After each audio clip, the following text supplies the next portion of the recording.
Pengertian dari merger dan konglomerasi adalah dua strategi bisnis yang sering digunakan perusahaan untuk mencapai pertumbuhan dan efisien yang lebih besar.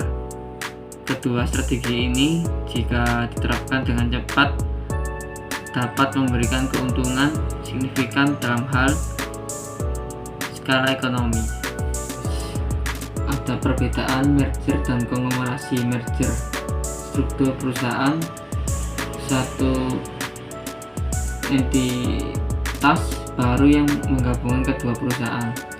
Terus yang kedua, skala ekonomi lebih mudah dicapai melalui pengembangan atau penggabungan operasi. Terus yang kedua, konglomerasi, perusahaan induk dengan banyak anak perusahaan yang beroperasi secara independen.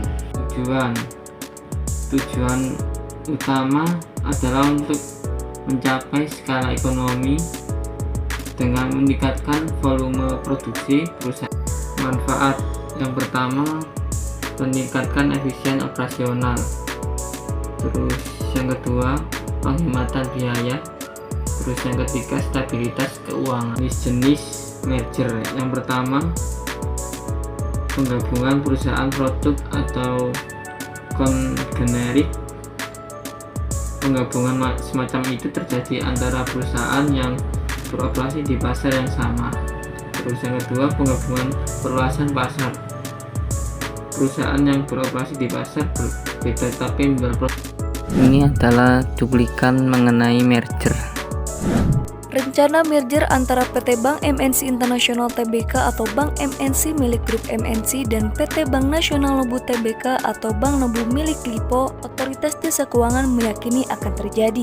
Meskipun sebelumnya kedua bank ini kompak membantah adanya aksi merger, tetapi Kepala Eksekutif Pengawas Perbankan OJK Dian Ediana Rae menegaskan bahwa rencana merger ini sudah disampaikan ke OJK pada tahun 2020. Konglomerasi yang pertama, konglomerasi terkait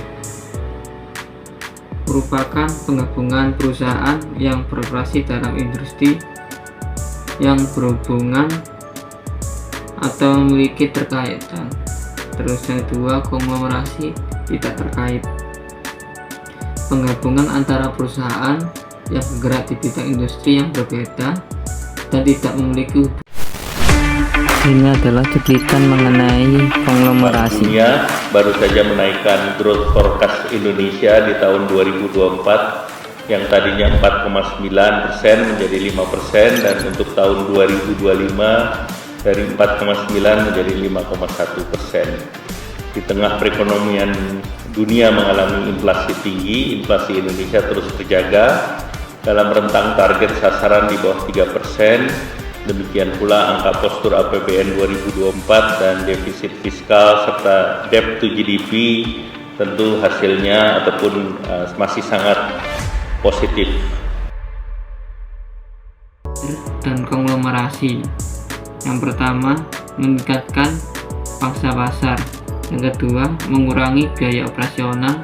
Yang ketiga, mencegah penutupan bisnis yang tidak menguntungkan. Dan merger dan konglomerasi yang pertama, menaikkan harga produk atau jasa. Yang kedua, menciptakan pengangguran. Yang ketiga, menciptakan kesenjangan